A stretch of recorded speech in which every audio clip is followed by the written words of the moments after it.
กราบสบายดีและสวัสดีเด้อน้องFCหักแพงกันเป็นเจ้าผู้ทุกคนเนาะคุณพ่อกับสมุนก็ได้มาหาทางสาวโสดก็คือว่าหลายคนก็น่าสิฮู้เนาะว่าสาวโสดคนนี้เป็นไผในได้ของสมุนก็สิว่าระยะห่างเนาะสิได้พานมเข้าไปหาสาวโสดตอนนี้เลยเนาะตอนนี้ก็ฮอดที่พักของเพิ่นเป็นที่เรียบร้อยเนาะโดยสบายดีเด้อ สบ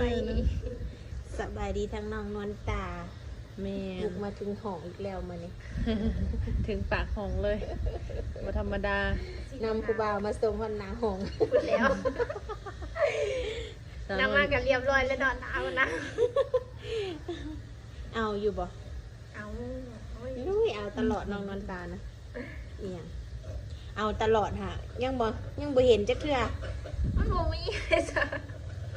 มีแต่บ่มีตลอดแท้ บ่มีหรือบ่เอา จะเป็นจะได้ไว้ห้องกับบ่ฮู้สิเว้า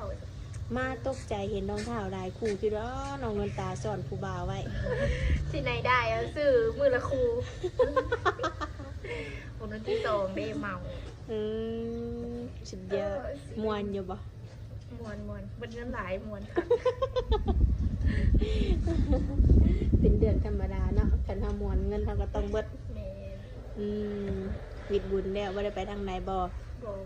ว่าสิไปส่งเครื่องให้เขาอยู่อาจารย์คัน อยู่หน้าจาน แม่นบ่ไกลๆนึง จักออเดอร์ อันเดียวก็เลยบ่ไป ให้ลูกค้ามาเองว่าได้บ่ เขาว่าภาคเมืองที่ละสมาอีก อืม มันขับรถกันจนชิปิวแล้วมันลงเฮง แม่นนะส่ ล ว ง น เฮ นี้ งช่วงนี้ลงไม่ได้ครบ ลูกค้าผู้หญิงผู้ชาย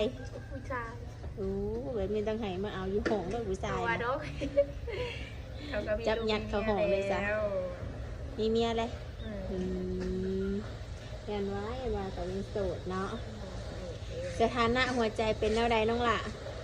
โสดเก่าโสดเช่าที่โสดขับคุณจะเห็นอะไรนะเบิ่ง โสดคือเก่า แอบ คือว่ามีแต่ว่าโสด มันมีคนเอาด้วยซ้ะ เหมือนว่าเอาครับบ่ ขี้ดื้อพูด แมนอยู่โบสงสัยโบเอาเขานะ จะมีคนเอาเลยสิเอาบ่ เอา เอาอีหลีบ่ เอา ผ้ามาได้มาเอินมาเฮินนี่ เอามาเลย ผ้ามาเลยเอาได้ เอามามึงกับพี่จะเอาในก็น้อยรักว่าที่จะเอาเลย เอาหนอง โซ่ เอา ตัวซะ เนาะ ว่าดอก อายุ50 นี่ เอาซิบกับเอามาเบิ่งก่อนเนาะ 15รุ่นอันซักไม้กันเท่ามาให้เอาบ่ เพราะว่าดอกจะได้กับสิว่าตัวมรดกแล้วนะ โย จะได้กับว่าตัวมรดกแล้วบ่แห้งอีกแล้วเขา ใกล้สีเขาดาวเลยได้นี่เนาะมัน แมน นับถอยรังเลยได้นี่ ยั นะ งอีกจักมือเศร้าไปมือ เนาะ อีกเศร้าไปมือ ตายรูดโฉดข่ามปีรอเด็ด อันทุกมือนี่มีครูบาทางมาหาอยู่บ่ ตอนนี้ ผู้บ่าวทางใดครับ ก็ผู้บ่าวแบบผู้บ่าวอย่างผู้บ่าวเล่าคนเด็กที่เป็นผู้บ่าวไทยความคิดกระทักมาดินนะเพราะว่าเขากับแบบอันมีชื่อมีเสียงในติ๊กต็อกในนะบทติ๊กต็อกคนทำมาแต่ว่ามันหาคนเข้าใจยาก เป็นจังไดที่ว่าเขาจะยัง แบบเข้ากันนิสัยเขาแบบดื้ออะนะดื้อแล้วแบบเพื่อนกับบ่เข้าใจ เด็กน้อยเนาะ แม่ เด็กน้อย นิสัยเขาก็แบบ ยัง ดื้อ ยังบ่จักใหญ่อยู่นี่บ่ยังเป็นเด็กน้อยอยู่ โมเมนต์เขาก็แบบตามภาษาเขาแหละ อืม ที่เขาก็ไปดิ่งไปยังประมาณ สันบ่สันเนาะ มันก็แบบบ่เข้าใจกันคุยกันเท่ากับบ่เข้าใจเขาก็ป่วยแล้วแหละเขาก็ อืม บ่ลั่งไปเลยบ่ซะ บ่หลังแล้วเนาะ เดี๋ ที่ ยว จะ เรา ได้ส เสือก นาน ผูก กับ กันได้ อื อะ ม คือเท่าทาชีแบบทาชีโคบกันยังมันก็ต้องแบบเคมีเข้ากัน แต่น้องนี่คือเปลี่ยนบ่ได้แมันบ่เปลี่ยนตัวเอง เขาก็ว่าเขาก็บ่ได้สัวปานใดนะ คือเปลี่ยน ก็แบบว่า เปลี่ยนจากการขี้ดื้อนี่แหละ จักมันก็เปลี่ยนบ่ได้เด้มันก็แบบเป็นนิสัยของเฮาอยู่แล้วนะถ้าคนที่เข้ามาก็ต้องรับในสิ่งที่เฮาเป็นได้แต่รับบ่ได้ก็สิเข้ามาเพื่อให้เฮาเปลี่ยนแปลงตัวเองมันก็เฮาก็อึดอัดหัวใจเฮาแม่นบ่แล โดย เฮาก็บ่อยากอยู่นำ โดย ก็คือเขาว่าแหละถ้าคนเฮาถ้ามันฮักกันหยังก็รับได้เพิ่น ขี้ดื้อแบบได้มันมีหลายรูปแบบเลยขี้ดื้อนี่ ก็คือแบบคำว่าอะไรมักแบบมักโยกมักหยังนะ ไปลินไปเที่ยว แม่นเฮาก็ตามภาษาวัยรุ่นนะ คุณบ่ แม่นอยู่ลูกหนึงแต่ว่าเฮาก็ยังวัยรุ่นอยู่ สไตล์แบบบ่มีไปคุมเนาะ แม่น คนคุมบ่มี แม่นเฮาก็แบ่งเวลาตัวเองอยู่เวลาลิ้นเวลาหาเงินก็ ก็คือว่าเนาะ เอาแถว แม่นอยู่ ว่า คือเจ้าสิรินเจ้าคิดดื้อก็แล้วแต่เจ้าก็ยังกลุ่มตัวเองเนาะ แม่ หาเงินหาคำใส่โดยตนเอง อืมนั่นแหละ ถึงเขาสิรินเฮาก็ เฮาก็ลิ้นเนี่ยเฮาก็ เป็นไงคือเขาดูแลตัวเองได้เนาะ แม่เฮาก็มีขอบเขตของเฮาอยู่แต่ว่า อืม สิให้เฮาแบบเศร้าลิ้นมานอนอยู่ในห้องนี่เฮาก็แม่เฮ็ดคือเห็นว่าห้องมันแบบเงียบๆสมอยอยู่เนาะไปอยู่ได้ บางทีโดดหมู่ไปดินเล่นนอนแบบได้ยินเสียงเพลงใจมันก็อยากไปเลยเนาะ แม่คือในซีโนถึงงานแห่งหลายจ้ะป้า เมื่อคืนสดแจ้งบ่ได้ บ่แจ้ง วงคำบ่แจ้งนํบ่ บ่ได้แจ้งบ่ได้ส่ง บ่ บ่ได้ส่งเลยบ่แจ้งงบหน่อยไว้เดือนนี้ คือว่าฟังไทยยังมีอยู่บ่ มี มีจักคนตอนนี้นะ นำคนอยู่แหละบ่ได้มีแบบบ่ได้คุยแบบว่า 4-5 คนอย่างบ่มีนำคนอยู่แบบ มักสิบ่คนนำคนนี่ ฮะ ผู้ที่ลมเสมอนี่คิดว่าตัวเองมักอยู่บ่ ก็คุยเบิ่งในความรู้สึกจะคิดว่ามักได้อยู่บ่ซะ ก็รู้สึกก็คิดเบิ่งแบบเบิ่งใจก่อนนะก็มักอยู่แต่ว่าก็เบิ่งอยากเบิ่งใจก็แบบ รู้สึกว่าแบบหัวบุคานในจักหน้อย อืม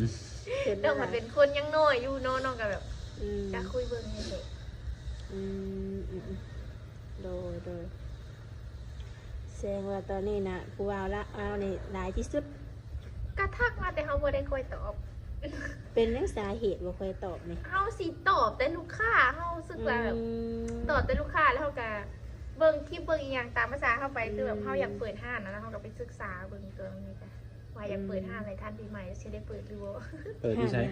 สิเปิดอยู่โรงเรียนว่าสิเปิดเป็นห้างทอดลูกซี่ โอ้ธรรมดา ซีน แม่นแล้วสิเปิดแล้วก็แบบคล้ายๆห้างนั่งชิลหั่นนะก็เลยแบบศึกษาใส่สมองในจักหน่อย มีหุ่นส่วนบ่ มีกับน้อง เอา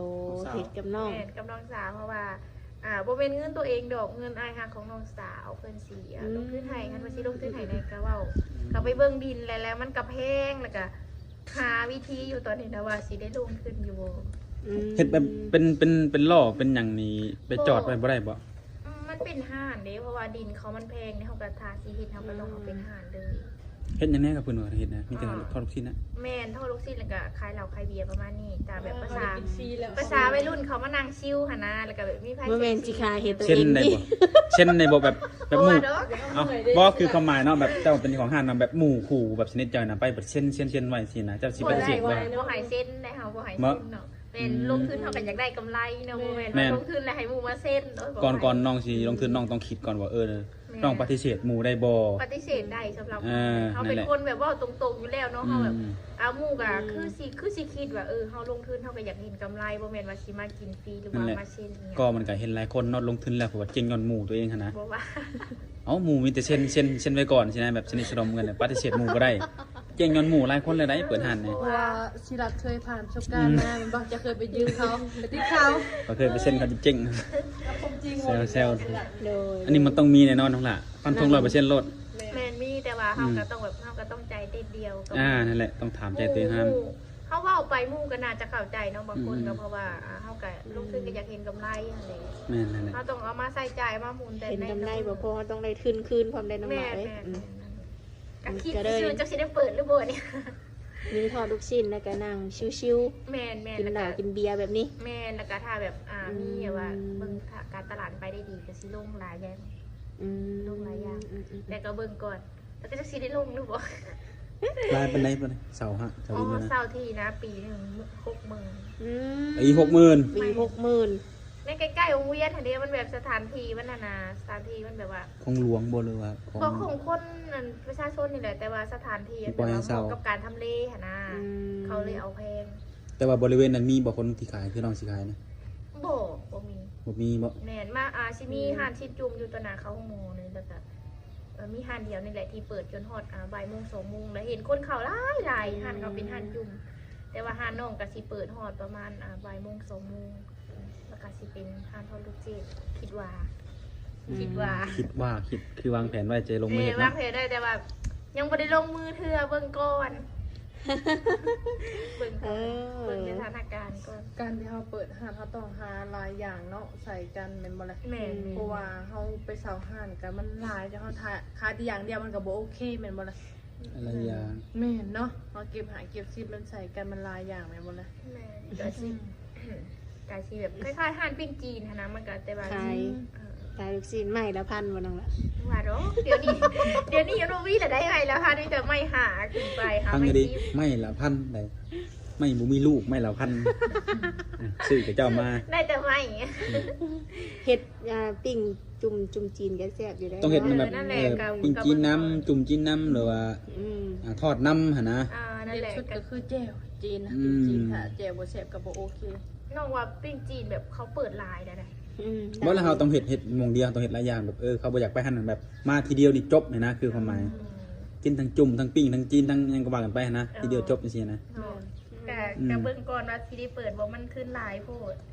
เพราะว่า แสน2 แสน แต่บางคนเนี่ยไปนำกันแต่อาจจะกินบ่คือกันก็ได้หมู่ก็ได้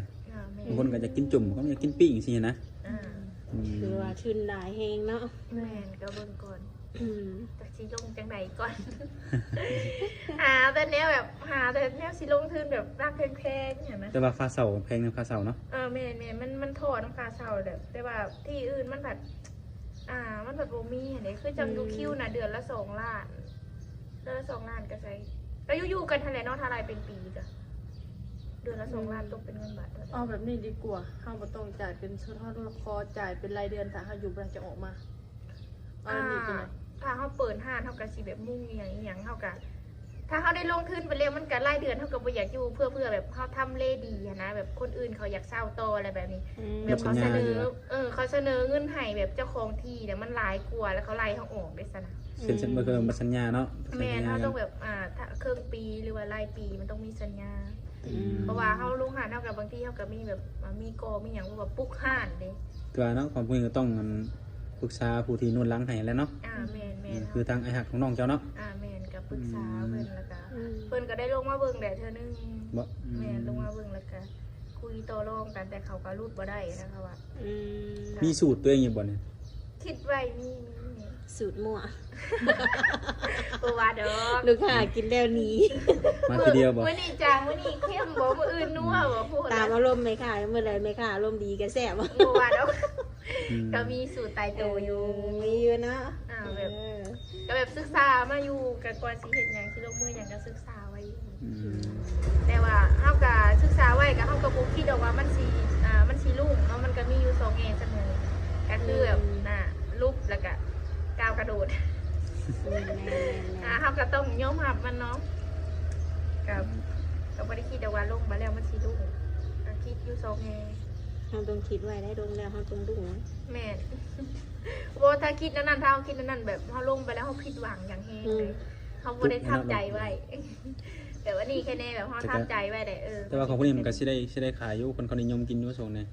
แม่น คน หน้าสิแล้วก็เอาบรรยากาศแบบว่า เอามาให้ลูกค้าปิ้งกินเองกันเนี่ยผิงไข่ไปน้ำเลยสินะ เปิดเพลงเบาๆเนาะ อันบริการ แม่ ปิ้ง ประมาณ ให้ นั้นแหละ ลูกค้านะ มีซีมีทั้งทอดแล้วก็ปิ้งแล้วก็ซีมีแบบเตาให้ลูกค้า อย่างเช่นเป็นให้แม่ค้าปิ้งให้ได้จ้ะ ปิ้ ลู ง กค้าปิ้งบ่ ปิ้งเขาเห็นให้ลูกค้าได้เสมอแต่ชิได้เปิดอยู่ว่าแล้วพักกันลมยาวเลยค่ะเรื่องนี้ เอ้าอันนี้บอกเผื่อไว้เนาะชอบไว้ เผื่อไว้เจ้าชิได้เปิดเลยว่า ถ้าเน้นหน้าทีมงานไปแล้วจะเก็บเงินได้ไปโปรโมทให้เด้ ไป ไป รีวิวให้ฮะนะ น้ำทีมงานให้สิเก็บใหม่ละ10ใหม่ละ20ไม่ทิมหาเพิ่นเด้อ เดี๋ยวสิรีวิวห้านให้วะอืม เพราะว่า แซวน้องคนทุกคนเนาะ โดย ยังไงก็ ขอให้ได้เปิดให้แล้วเนาะ โดย มันก็จะได้มีอาชีพนะ ให้ได้เปิดตอนทำปีใหม่คันได้เปิดคันบ่ได้เปิด พอดีได้เนาะ ไป แบบครูบ่าวผู้สาวเพิ่นสิมานั่งเขาดาวได้เนาะนั่งกินชิ ไม่ค่าว ก็บ่มีคู่ก็มาได้วะ แม่ค้ากับบ่มีคู่กับนางเบิ่งคนหักกัน นมสดบ่มีคู่ก็มาเจอกับแม่ค้าอยู่นั่นขายเครื่องนี่แหละ ได้พอดีเราไปถ่ายแม่ค้าขายเครื่องอยู่ห้าง อืม ๆอืม ก็สิได้เปิดโอ้ยเว้ายาวแท้เนาะก็สิได้เปิดหรือบ่ได้ สรุปสถานะหัวใจว่างคือเก่า ว่าคือเก่า ยังบ่มีไผเข้ามาจักเทื่อ แม่นต้องแบบเขามาก็ต้องฮับนิสัยน้องใดจะน้องเว้าฮับบ่ได้น้องก็ ใจขี้ดื้อโพดเนาะ ฮับบ่ได้น้องก็บ่เอาว่าตรงๆก็ได้นี่บ่ได้อ้อมค้อมเนาะฮับได้ก็ฮับบ่ได้ก็บ่ฮับ แนวนั้นแหละเนาะ มักบ่เนาะสาวกำลังปิงป้อนดื้อ อยู่โอ้ยขี้ดื้อสิอยู่นํกับแบบชีวิตน่ะ คิดดื้อแต่ค่าเงินเก่งเนาะยาแล้ว ก็ได้อยู่แบบชีวิตแบบว่าอีหยังว่าเขาแบบ รุ่นหันว่ารุ่นทุกมือว่าสิเจออย่างแต่ละมือ แบบมันบ่สุกบ่เสาใดอยู่กับเฮาก็อยู่กับหมู่คู่กับพากันหัวเบิดมือเบิดเว้น มันพากินชาม บ่แม่นนะ ชาดมกาวมันยังมาพากันเลย บ่ว่าดอกก็พากันนั่งซุ่มกันต้มมีนี่แหละแต่ละมื้อต้มมี จะว่าจังหุ่นดีได้จะต้มแต่มี อาหารญี่ปุ่นบ่ได้ค่ะ เอาก็โอเคเนาะมื้อนี้เนาะ โดย แต่ล้นเติบแล้วบ่ได้มาหา มาเทื่อใดก็สถานะก็ยังโสดคือเก่า ปวดผู้เรียนเกินจักว่าแบบบางคนก็บอกว่าเฮายิงเด้จักเฮายิงได้ใส่เนาะเฮาก็แบบ เอาเพิ่นทักมาบ่ตอบเลยจ้ะ เฮาตอบอยู่แต่ว่าถ้าตอบแล้วแบบตอบแล้วมาเพิ่นตอบแบบบ่ถูกใจเฮาแบบตอบสั้นๆหรือว่าเฮาบอกกระลายแล้วตอบสั้นๆเฮาก็บ่ตอบหรอกอ่ะ เนาะเออ ถ้าเฮาเว้าหลายก็ต้องเว้านำเฮาว่านะ อืม บ่แม่นว่าถ้าเว้าไปบ่กระลายเฮ็ดตอบสั้นๆเฮาก็บ่ตอบ ไปต่อบ่เป็นแน่เนาะเนี่ย แม่น โดย เฮาเป็นคนวิ่งอยู่แล้วอะนะที่เฮาก็วิ่งสู้ของทุกเครื่องนะประมาณนี้ โดยปะจังในทีมงานนะโอเคเนาะบัดนี้เนาะ แม่